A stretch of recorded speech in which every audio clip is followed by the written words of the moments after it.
O guardians of the watchtower of the east, I, Ishtar, high priestess and witch, do summon and stir thee. I command thy presence at this our meeting, to guard over our circle and to witness our rites. Witchcraft is the fastest growing offshoot of paganism and neo-paganism today. Hundreds of thousands of children and teenagers are joining its ranks according to reports from an ever-increasing number of pagan websites. The Pagan Federation of England claims their mailbags swell by the thousands from charmed teenagers every time a particularly exciting episode of Buffy the Vampire Slayer airs on TV, or an enticing article on witchcraft appears in a popular teen magazine. Witchcraft, or Wicca as it is known, believes in revering the mother goddess, the global environment, feminist practices, and nature.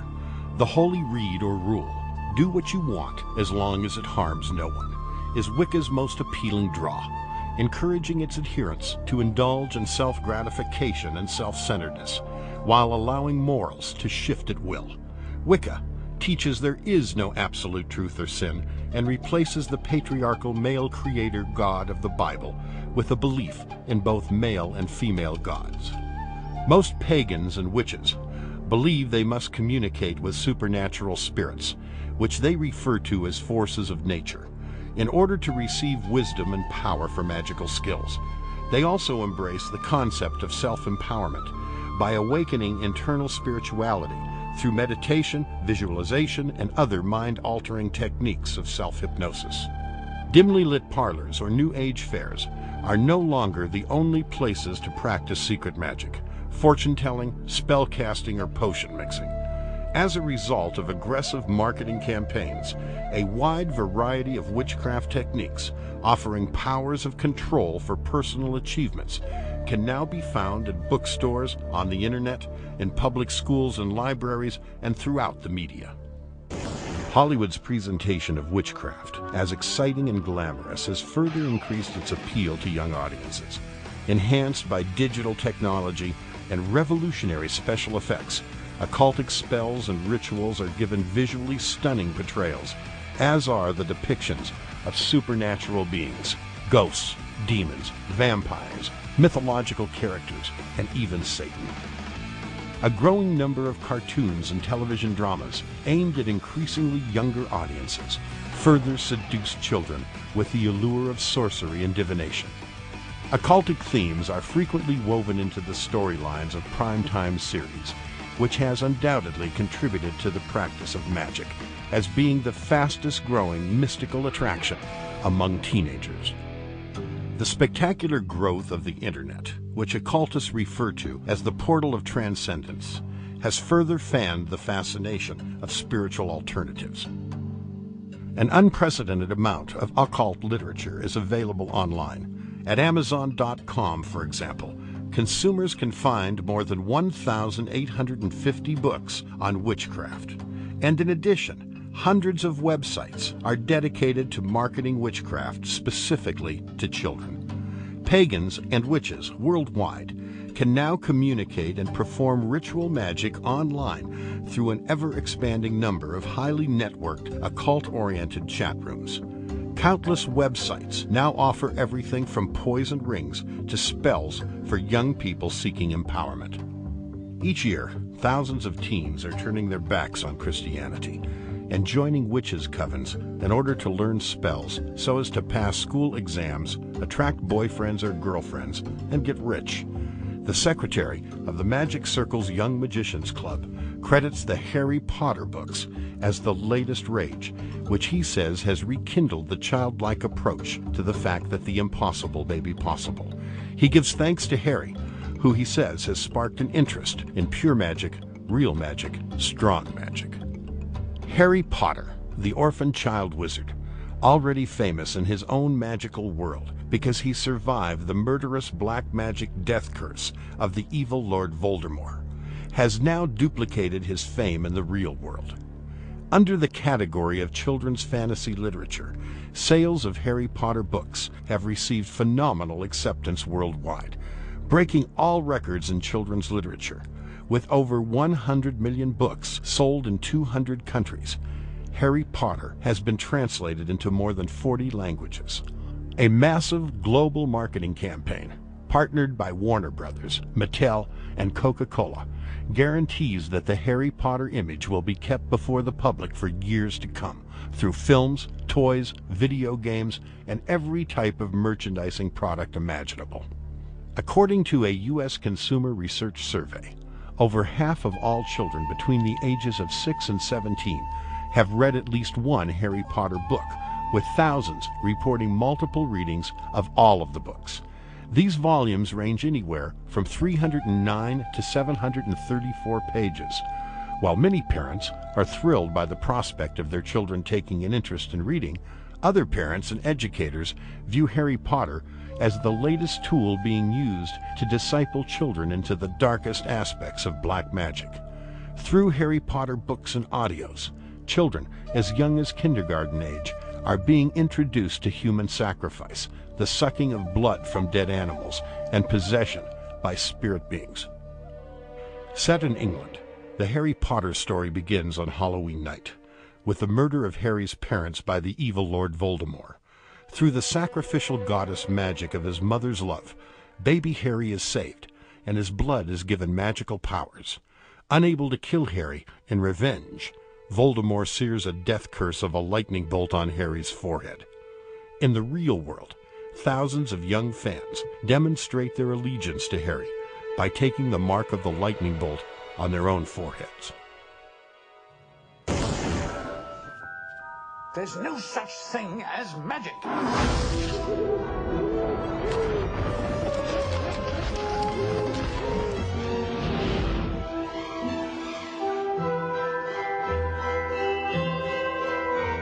Dear Mr. Potter, you have been accepted to Hogwarts School of Witchcraft and Wizardry. Harry is magically selected to attend the 1,000-year-old Hogwarts School of Witchcraft and Wizardry. Both Voldemort and Harry's parents attended the prestigious boarding school before him. All of Hogwarts' teachers are practicing occultists and instruct their students in the proper use of magic tools, spells, and rituals. Headmaster Albus Dumbledore owns a phoenix, the powerful mythological bird, the symbol of resurrection. The magical wands of both Harry and Voldemort share the same power, which is a tail feather from Dumbledore's phoenix. Therefore, in the world of Harry Potter, the power source of Harry's so-called good magic and Voldemort's evil magic is one and the same. The question is, should parents be concerned that the alluring power behind witchcraft is being made to look innocent and is being targeted towards their children through the Harry Potter phenomenon?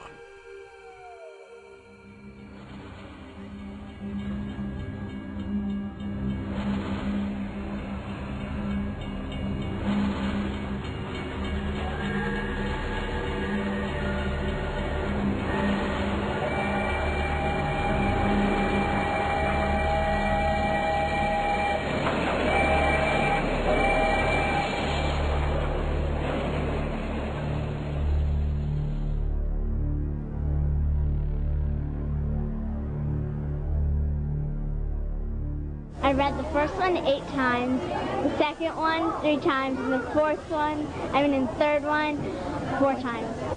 So does the hubbub over Harry Potter seem outlandish, or do parents have a real argument here?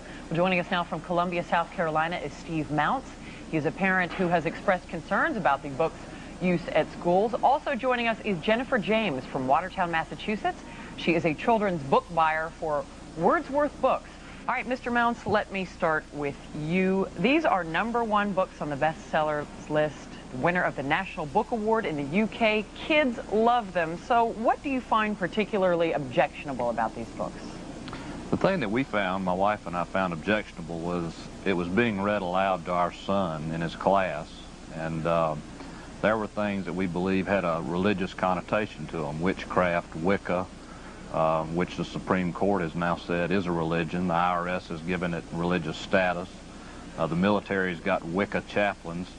And we just wanted an opportunity to find out, is this religion being taught in our son's class? Now, you went before the South Carolina Board of Education earlier this week. What are you asking the board to do? We asked them to review the book for religious content, for violence. In this post-Columbine era that we're living in, we felt like with kids living out their fantasies, this book may have potential for that. Jennifer James, let me go to you now. What do you like about the Harry Potter books? What value do they have, do you think? I think they're some of the greatest books written for children. They're full of adventure and fantasy, and every kid loves them. All right, well, let's take a look at a couple of passages from the book here. This is from Book 1.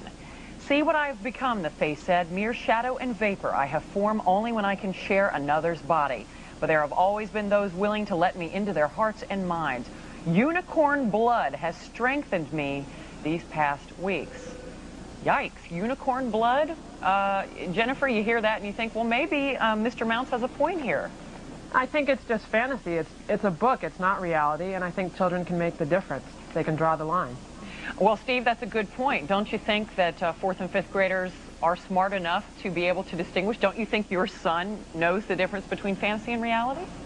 He'd probably have a hard time finding a unicorn in South Carolina, but most of the time when we have police reports of the occult or witchcraft, it always involves an animal sacrifice. So if they can't find a unicorn, they're perfectly willing to take a dog, a cat, a goat, or anything else they can get their hands on.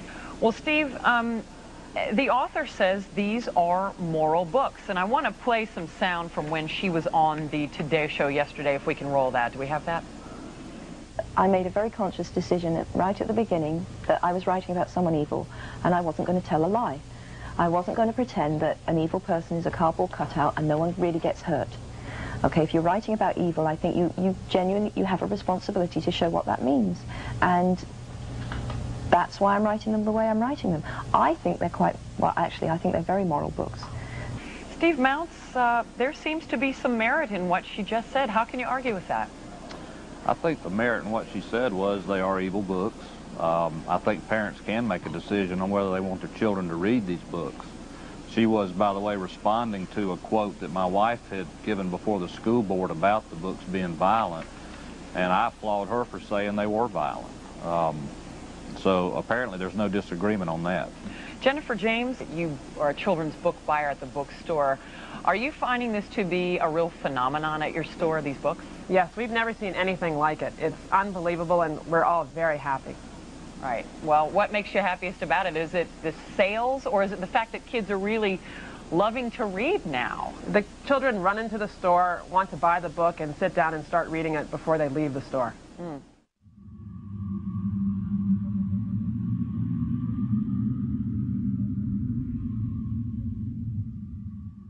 Robert McGee is the author of The Search for Significance and founder of the Rafa Treatment Centers. There are those who defend the Harry Potter books by saying they're just fantasy. And so when people object to these books, they're made to look like fools, because the people say, how can you object to these books? They're just fantasy.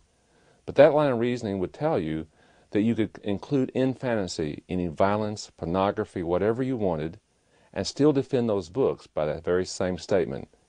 As an expert in world religions, noted cult and occult researcher Carol Matriciana has authored the best-selling books Gods of the New Age and The Evolution Conspiracy, and has written and produced numerous videos for Jeremiah Films. Many argue that Harry Potter is just merely children's fantasy, and therefore it's harmless. The lie about this is that witchcraft is reality. J.K. Rowling, the author of the Harry Potter series, has gone through an awful lot of research. She is very accurate, otherwise we would have witches all over the country and the world saying this is not a true representation of our religion. This is a true representation of witchcraft and the black arts and black magic, and yet we have people that say this is merely fantasy and harmless reading for our children. Actually, what makes this more dangerous is that it is couched in fantasy language and children's literature and made to be humorous and beautifully written and extremely provocative reading. And it just opens up children to want to have the next one. This is what is so harmful.